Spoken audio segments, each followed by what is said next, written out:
Cześć, tu trener GIS. Zobaczcie, pierwszy raz nagrywam filmik, vlog nie ze studia, tylko z Łodzi, miasta Łódź oczywiście. Dlaczego? Bo za chwilę, to znaczy za 3 dni, bo jestem w niedzielę, a konferencja będzie w środę.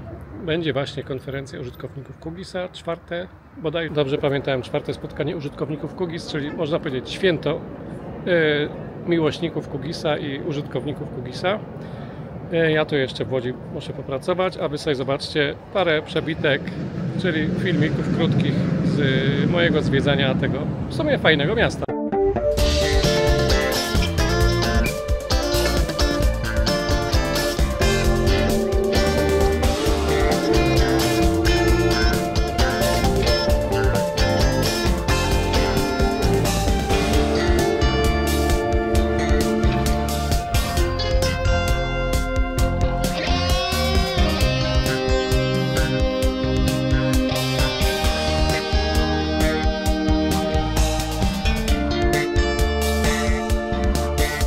Proszę Państwa, mamy ten wielki dzień.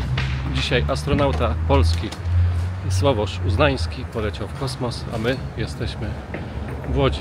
Tak, ja tutaj jestem w Łodzi, zobaczcie.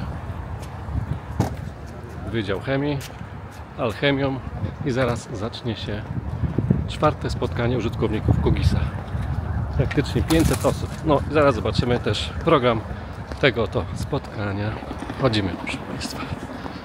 Ja sobie jeszcze czapkę ubiorę. Zobaczcie, tak troszkę śmiesznie wyglądam, no ale cóż zrobić. Może dostanę jakiś identyfikator. Jestem już zarejestrowany i zobaczcie, takie naklejki można było dostać z QGIS-em. Czwarte spotkanie użytkowników QGIS-a oraz taka piękna naklejka, którą oczywiście można na swojego laptopa nakleić. Ja już mam identyfikator. No i zaraz idziemy na salę, zaraz poszukamy, gdzie tutaj się w ogóle wchodzi, bo ja tu jeszcze nie wiem. Tutaj tak wygląda, ja nie wiem gdzie iść, ale zobaczymy. Może tędy pójdziemy. Drugie piętro, zobaczymy. Czy to gdzieś tu? Chyba tutaj. Chyba tutaj. Dobra, czyli tu widać, są już przygotowania. Sponsorzy. Tu będzie catering o 13 chyba, przerwa obiadowa. Ludzie tu już sobie stoją.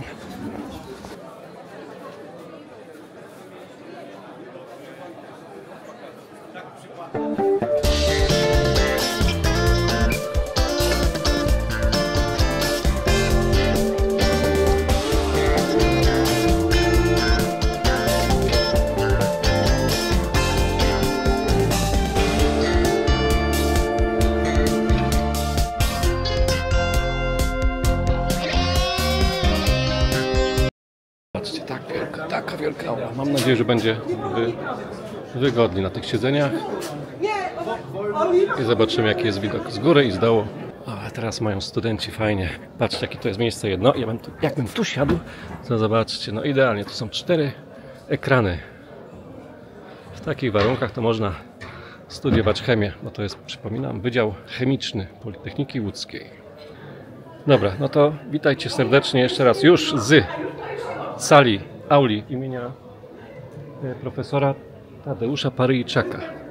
Nie wiem, nie znam, bo to na chemii się też za bardzo nie znam. Także tutaj to będzie mój też taki pierwszy vlog na kanale Trener GIS. Mam nadzieję, że nie ostatni, z taką relacją z konferencji i będę pierwszy raz przeprowadzał takie krótkie wywiady. No zobaczymy, jak mi to pójdzie. Nigdy w życiu nie przeprowadzałem wywiadów jeszcze. Także no, jak to się mówi, wybaczcie, jeżeli mi to za bardzo dobrze nie wyjdzie. No dobra, już za 10 minut się zaczyna konferencja i do zobaczyska już po konferencji. Troszeczkę będę tutaj też opowiadał, może albo przynajmniej zobaczycie program tej konferencji. Dzień dobry. Witam Państwa serdecznie. Ja jeszcze poproszę Panią dziekan, będzie raźniej tutaj, będziemy ładniej wyglądać, jak tata z mamą, prawda? Witam Państwa bardzo serdecznie w naszych murach. Ja również cieszę się, że Politechnika Łódzka gości Państwa w takiej ilości.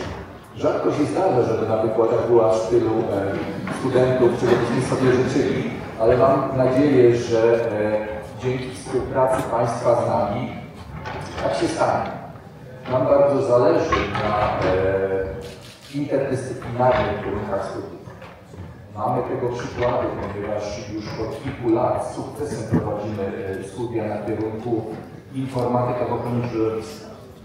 Od następnego roku akademickiego otworzymy również studia na kierunku menedżer produktów chemicznych, które będziemy prowadzili razem z Wydziałem Organizacji i Zarządzania. I tutaj również logistyka, kreowanie map cyfrowych czy analiza przestrzenna, taka cyfrowa, również bardzo się na tym kierunku przydadzą. Także z mojej strony chciałbym życzyć Państwu udanych rozmów, udanych nowych kontaktów i pomysłów na przyszłość. I chciałbym, żebyście się Państwo bardzo dobrze czuli w tych naszych nowych murach. I życzę sobie, nam, jako wydziałowi i Państwu przyszłej owocnej współpracy. Dziękuję bardzo i chciałbym jeszcze za coś powiedzieć? Szanowni Państwo, dziękujemy organizatorom, bo organizatorzy już wykonali bardzo dobrą pracę, a Państwu życzymy po prostu dobrego pobytu, owocnego pobytu w Łodzi, w naszym mieście, które fajnie się rozwija. Drodzy Państwo, dzień dobry. Bardzo miło Was widzieć wszystkich, tak umiejętnie tutaj już pojawiliście na Politechnice. Ja również chciałbym zacząć od podziękowań. Przede wszystkim Panu za przyjazd, ale chyba najbardziej chciałbym podziękować Politechnice za gościnę, za to wspaniałe przyjęcie nas tutaj. To było naprawdę fantastyczne, ale przede wszystkim chciałbym podziękować Małgosi Szczesio, która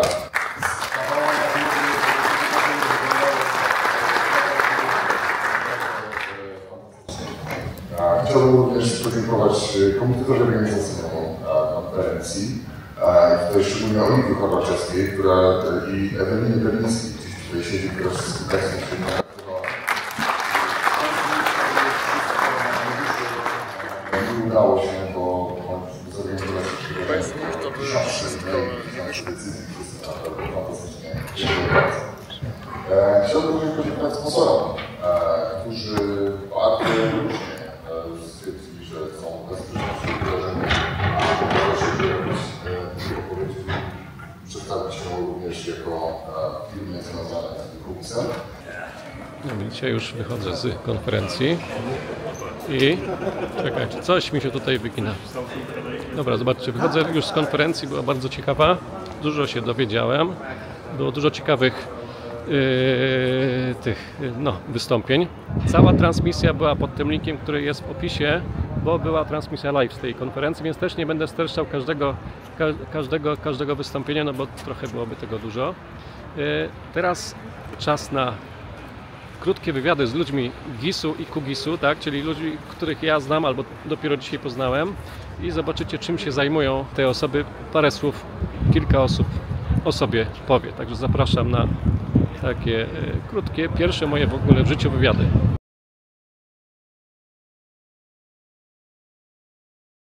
Cześć, mój pierwszy rozmówca, Michał Pilarski. Dzień dobry, cześć wszystkim, nazywam się tak naprawdę Borys Jurgiel, tak jak widać. Moja ksywa to Michał Pilarski.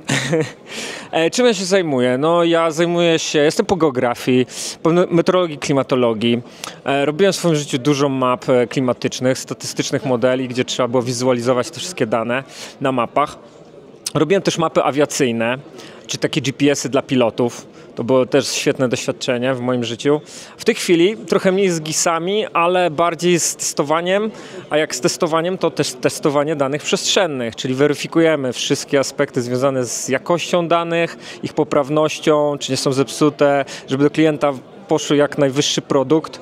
To jest bardzo ważna rzecz, więc zachęcam wszystkich do testowania, weryfikacji, walidacji, żebyśmy dostarczali jak najlepsze rzeczy naszym klientom. Jestem Maryla Jesz i pracuję w Urzędzie Miasta Stołecznego Warszawy, gdzie zajmuję się GIS-owymi sprawami. Staram się wdrażać rozwiązania GIS open source. Pracuję głównie w QGIS-ie i jestem jego zwolenniczką, promotorką. Dlatego cieszę się, że mogę wziąć udział w konferencji, stacjonarnie spotkać się z innymi osobami, które również tworzą ten projekt, tworzą to oprogramowanie i chcą je dalej rozwijać wspólnie, razem. A od ilu lat używasz QGIS-a? QGIS-a używam, chyba mogę tak konkretnie powiedzieć, że od 6 lat. 6 lat. Tworzę wtyczki i staram się jak mogę korzystać z rozwiązań open source, ponieważ dla mnie to jest świetne rozwiązanie. Cześć, jestem Kamil Onoszko, jestem leśnikiem. Przyjechałem na konferencję czwarte spotkanie użytkowników QGIS-a, żeby podzielić się swoimi doświadczeniami z obsługi tego oprogramowania, z pracą z danymi satelitarnymi i wykorzystaniem w leśnictwie, w ochronie środowiska i w wielu innych sektorach. I czym najczęściej się zajmujesz, jeśli chodzi o GIS lub QGIS w swojej pracy lub zainteresowaniach? Jasne. Aktualnie pracuję na stanowisku zastępcy nadleśniczego, więc tak naprawdę w swoim nadleśnictwie staram się organizować tą całą pracę i wykorzystanie GIS-u. W zasadzie w Lasach Państwowych tą technologię znamy od dłuższego czasu. Można powiedzieć, że prawie 2 dekady już GIS w Lasach Państwowych jest. Rozwijamy ją cały czas, pojawiają się nowe dane, nowe możliwości, właśnie praca z danymi satelitarnymi, mamy sztuczną inteligencję, która puka nam do drzwi, więc naprawdę sektor się rozwija, staramy się jako leśnicy być blisko. Okej, jaki był Twój pierwszy program GIS-owy, którego używałeś? Pierwszy program GIS-owy, którym pracowałem, to chyba był ArcGIS 9.3. ArcView to było jeszcze, czy to już było ArcGIS? To był już ArcGIS, tak. Okay. Myślę, że to była wersja 9.3, z tego co pamiętam. To tam pierwsze kroki stawiałem, ale później wiadomo, że zaraz pojawiły się kolejne wersje jakieś tam QGIS-a i zaczęła się praca na nowym oprogramowaniu. Cześć, nazywam się Mateusz Tomakowski, pracuję na co dzień w Wodach Polskich. Zajmuję się pracą z danymi przestrzennymi. Na co dzień analizuję kwestie naturalności cieków. Wykorzystuję do tego właśnie oprogramowanie QGIS. A na konferencję przyjechałem, żeby zaprezentować, co jest zgromadzone w Wodach Polskich w kontekście danych przestrzennych. Dobra, a ile lat pracujesz w QGIS-ie? Którą wersję pierwszą pamiętasz? Jaką pierwszą wersję? Jeśli pamiętasz w ogóle. Pamiętam, bo zacząłem pracować na studiach. Była to wersja 2.6, 2.8, coś takiego. I od tamtej pory myślę, że na komputerze mam już zawsze parę wersji zainstalowanych QGIS-a, bo to wiadomo. A różnie działają administracyjne, czy musisz No muszę niestety prosić informatyków, ale nie ma z tym zazwyczaj problemu. Mam z 6 wersji. No to super. Więc i na jednym komputerze 6 wersji Na jednym komputerze. Ja mam 5 akurat obecnie.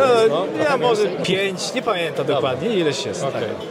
I jesteś zadowolony z programu i będziesz raczej na nim pracował będę na nim pracował. Szkolę też pracowników, czy to w firmie, czy to gdzieś jakieś szkolenia zewnętrzne z obsługi oprogramowania QGIS, więc na pewno będę promował go. No, zobaczcie, jak tutaj jest piękny tort. Może Pani zacząć ucinać, dokładnie teraz. Cześć, nazywam się Andrzej Kempys, zajmuję się GIS-em od jakichś 15 lat, prowadzę własną firmę, w ramach firmy szkolenia, konsultacje, projektuję, tworzę, utrzymuję serwery, serwisy i rozwiązania oparte o GIS.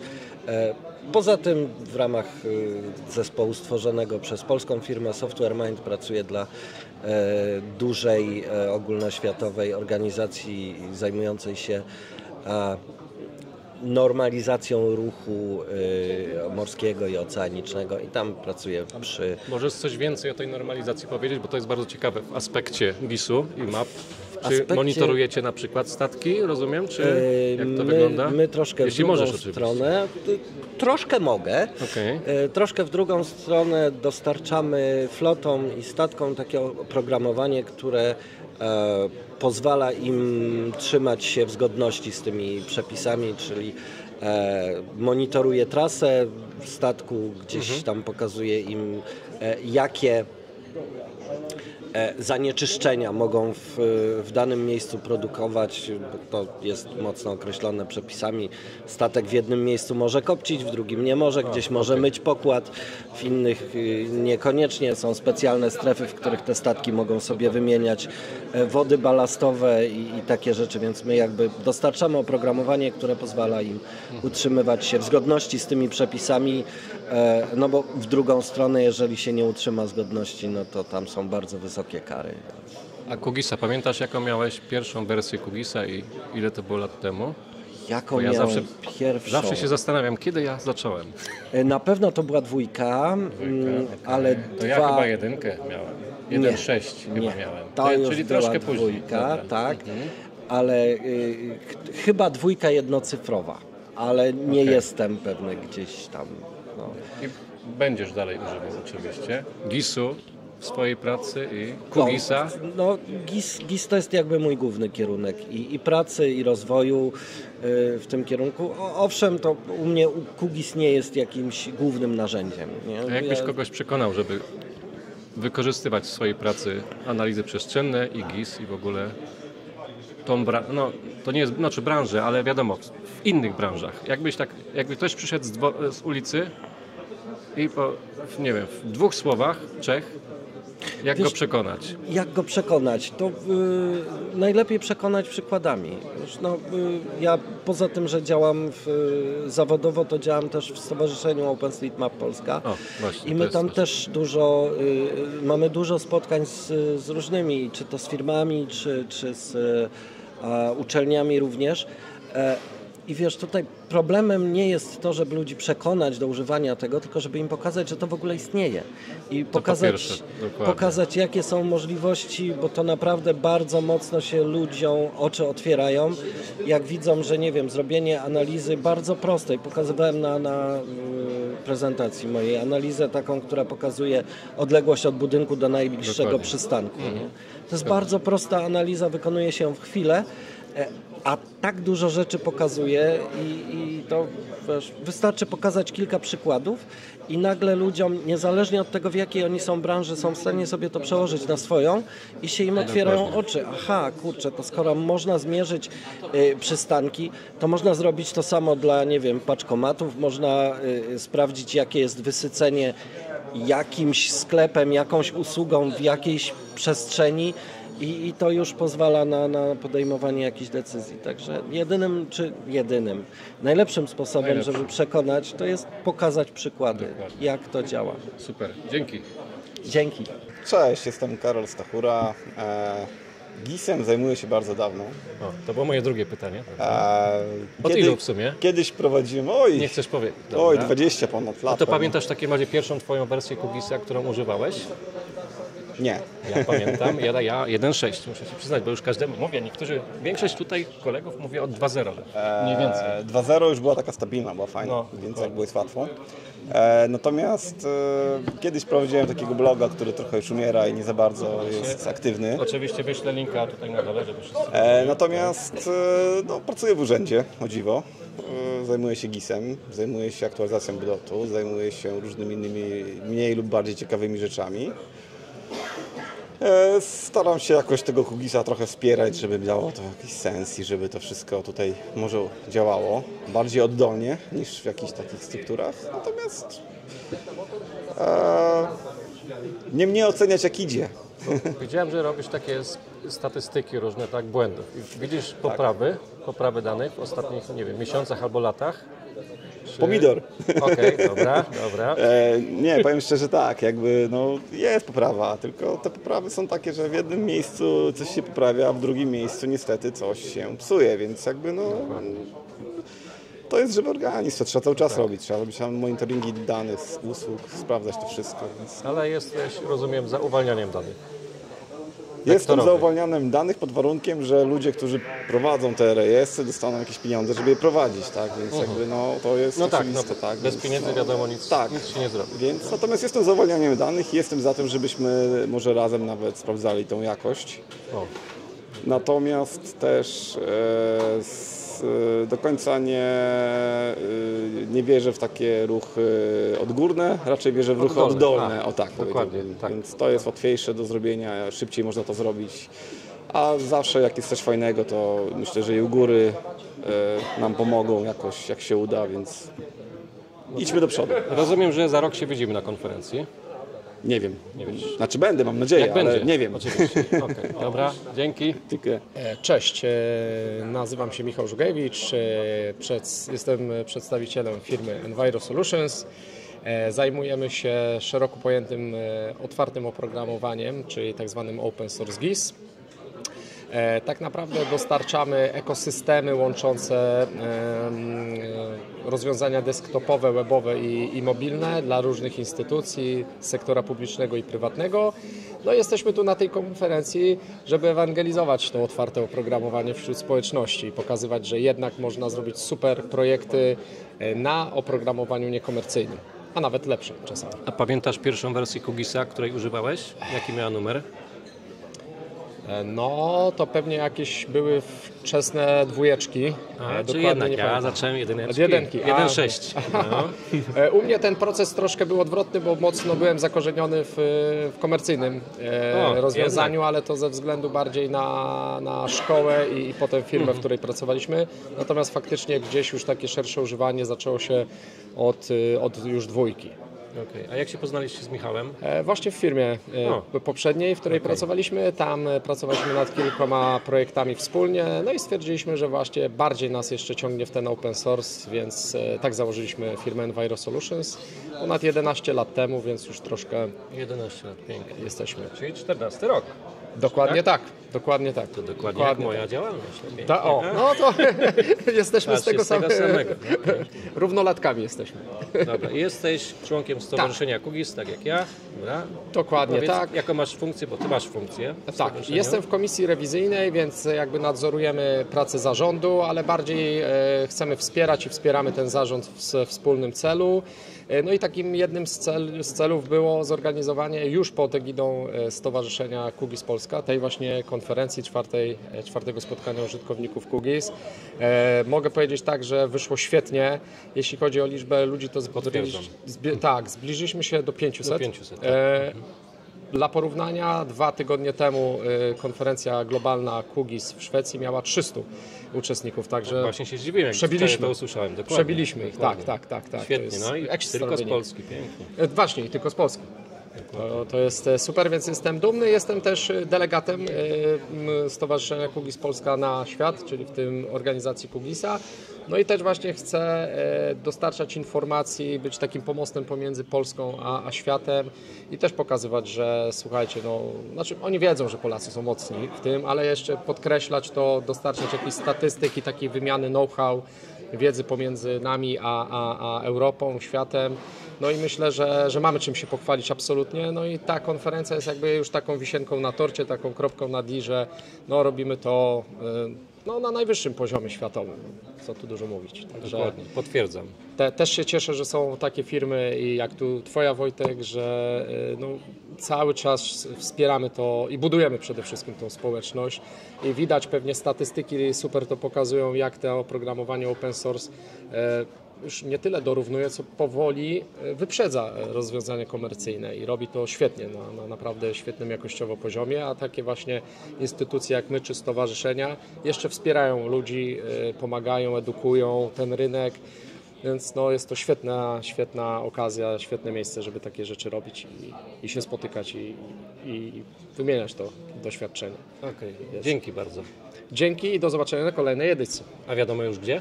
Czy to jeszcze nie można powiedzieć?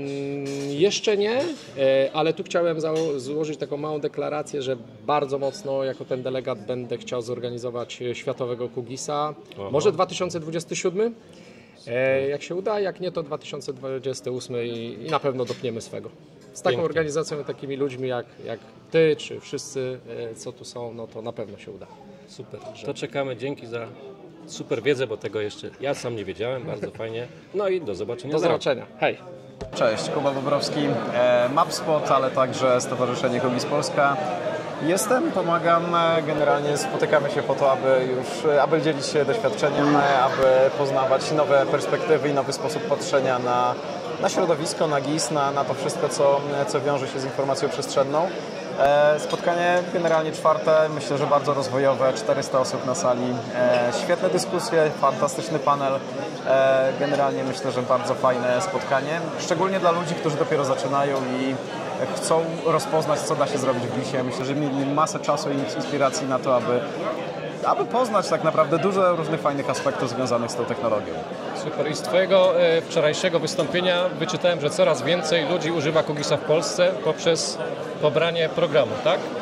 Tak jest, program pobiera, pobrany jest w dziesiątkach tysięcy kopii tak naprawdę w Polsce. Co miesiąc standardowo używa go około 20 000 ludzi, otwierając go. 20 000 czy milionów? Nie, 20 000 ludzi w Polsce. Okay. W skali miesiąca w świecie to jest 20 milionów. Dobrze, tylko powiedz, wytłumacz to otwarcie, czy jak mi się wykrzaczy Kugis 3 razy w ciągu dnia i ja 3 razy otworzę, to się liczy 3 razy? Tak, liczy się 3 razy niestety. Okay, tak, to jest niestety to chciałem wyjaśnić nawet w czasie spotkania. Ale to też rozmawiając ostatnio nawet właśnie z władzami Kugis.org przy okazji konferencji w Szwecji, po prostu też liczył na to, żeby też nie zbierać zbyt dużo informacji, bo oczywiście można by to było filtrować, zbierać, agregować, ale tak de facto chodzi o to, żebyśmy mieli oględne statystyki na temat tego, jak rozwój społeczności wygląda, ale też nie wchodząc w ich bezpieczeństwo, w ich prywatność, tak, więc generalnie z tego to się bierze. Ma to swoje plusy i minusy, ale generalnie takie są liczby. To jeszcze mi powiedz, bo wszystkich pytam o to, jaką pierwszą wersję Kugisa używałeś? Którą? Pamiętasz numer? 1.6 albo wcześniejszy. Dokładnie ten co ja, bo ja 1.6. Pięknie. Dobra, dzięki bardzo. Dzięki bardzo. Cześć, nazywam się Tomek Rychlicki. Zajmuję się GIS-em w Krajowym Ośrodku Wsparcia Rolnictwa. Okazjonalnie też szkolę z wykorzystania Pythona w Kugisie. Czemu tu jestem? Bo bardzo lubię GIS-a, Pythona, programowanie. No troszeczkę to jest taka moja, że tak powiem, przypadłość, że moja praca jest moją pasją jednocześnie. Bardzo lubię się tutaj dzielić, spotykać te znajome twarze, też takich pasjonatów. No i stąd jakby co roku pojawiam się na corocznym spotkaniu. Każdego pytam, jaką wersję najstarszą Kugisa pamięta, czyli na jakiej zaczynałeś? Zaczynałem 1.8. O, wreszcie jakoś ktoś 1.8, a nie od 2 niektórzy. Jakoś tych, których pytałem. Tak na poważnie bardziej to już pod 2 z kawałkiem, ale 1.8 jeszcze pamiętam, że korzystałem. A ile kodu napisałeś linijek już w swoim życiu? Tak, oczywiście na oko. Tysiące. Okay. No, to przyrasta naprawdę w logarytmicznym Okej, bardzo dziękuję. A dobra, to jeszcze powiedz mi, ile jest działek w Polsce? Około 40 milionów. Dobra, dzięki bardzo. Dzięki. Michał Drąż, GIS Support, a także Kugis Polska. Jestem przewodniczącym komitetu organizacyjnego tego wydarzenia, dlatego tutaj jestem. Bardzo się cieszę, że udało nam się zebrać tak dużą grupę osób, które na co dzień wykorzystują GIS, nie tylko Kugis, ale generalnie GIS. Bardzo się cieszę, że tyle osób rozmawia, wymienia się informacjami, uczy się różnych nowych rzeczy, a jestem super zadowolony z tego powodu, że widzę tak dużo uśmiechów i zadowolonych twarzy. Od ilu lat zajmujesz się GIS-em albo Kugisem? I jaką wersję pierwszą Kugisa pamiętasz, na której pracowałeś? To zawsze pytam. Ja Kugisa poznałem w 2008 roku na studiach. Pokazał mi ją Michał Rzeszewski, którego serdecznie pozdrawiam. Zdaje się, że była to wersja 1.2, także to jest prehistoria. Muszę przyznać, że masz największe w takim razie doświadczenie, bo ja myślałem, że ja mam w tym gronie, które pytałem i to był 1.6 wersja. Tak. Czyli 2-3 lata później, coś takiego. Tak. Super. Myślę, że tak. No jeszcze jakieś używałeś? Słucham? Oprócz Kugisa coś używałeś? Komercyjne zapewne? Nie, w zasadzie to jest... Miałem taką przyjemność i szczęście, że jedną z moich pierwszych prac było to, że pracowałem w ONZ-cie w Kosowie, gdzie znalazłem tą pracę właśnie dzięki Kugisowi na forum wsparcia Kugisa, także zachęcam do udzielania się, bo takie historie również się zdarzają. I tam wśród pracowników, wśród lokalnej administracji wdrażaliśmy ten system informacji przestrzennej w oparciu właśnie o Kugisa. To były bardzo pionierskie czasy zarówno dla GIS-u, jak i dla systemu informacji przestrzennych tam. A Twoja firma GIS Support, której jesteś prezesem, od ilu lat działa na rynku? Działam od 2012 roku, więc to już leci 13 rok. I główna siedziba w Lublinie i w Poznaniu, tak? Mamy dwa biura, Lublin i Poznań. Taką siedzibą rejestrową jest Lublin. Dzielimy się tak po połowie. Wynika to z tego, że dwóch wspólników jest z Lublina, jeden z Poznania, więc wszystko naturalnie. Dobra, to jeszcze powiedz, a propos wracając do naszej konferencji, gdzie będzie za rok? I mam nadzieję, że będzie za rok. To, że będzie za rok, to jest oczywiste. Chyba mamy nawet w statucie napisane, że będziemy organizowali tą konferencję. Gdzie konferencja będzie? To jeszcze nie jest przesądzone.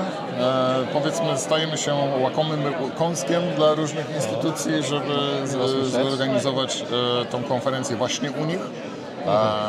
Ale uczelnie rozumiem, tak? Bardziej? Nie wiadomo. Tutaj bardzo jesteśmy, z tego miejsca chciałbym podziękować Politechnice Łódzkiej, Wydziałowi Chemii za to, że tak fantastycznie się włączyła w organizację i w te piękne miejsce, w którym jesteśmy, nam udostępniła ale też również na tym korzysta z tego powodu, że promuje swój kierunek, na którym jest nauczany GIS z wykorzystaniem Kugisa oczywiście. Muszę powiedzieć, że naprawdę jestem bardzo zadowolony ze spotkania, z atmosfery, no jak zawsze tak naprawdę, ale widać, że społeczność coraz bardziej się integruje. Nie mówiąc o spotkaniu integracyjnym, które było wczoraj wieczorem w klubie Broadway 18, ale nie dość, że się integruje, to jest coraz więcej osób. I to jest bardzo fajne, bo widać, że QGIS i generalnie system informacji geograficznej GIS jest coraz bardziej popularny i to w różnych, wydawałoby się, odległych branżach. Praktycznie mogę to powiedzieć, że w każdej branży miejsce na GIS się znajdzie. Tam, gdzie są dane przestrzenne, tam są możliwości pokazania tego. Nie mówię tylko o mapach, prawda? Bo mapy to oczywiście są zawsze najlepszym, takim najprostszym pokazaniem różnych zjawisk i takim najbardziej atrakcyjnym, ale również dane statystyczne, dane tabelaryczne, wyniki właśnie jako wyniki analiz, to są bardzo fajnym elementem. Zobaczcie, tutaj jeszcze jestem na pierwszym piętrze, gdzie były postery. Ja może też Wam pokażę parę posterów. Tutaj mamy na przykład no nie chciałem powiedzieć dyktando, ale pod kierunkiem dr Aliny Garl oraz doktor habilitowanej Sylwii Kulczyk, profesor uczelnianej pani Marty Derek. No w ogóle zobaczcie, tutaj cała lista jest osób, które wykonały te badania. Czy żurek ma współrzędne o kartowaniu dziedzictwa żywnościowego i regionów. Ale zobaczcie, jak to można fajnie o żurku opowiedzieć. Dokładnie potwierdzam, na Śląsku nazywa się to żur.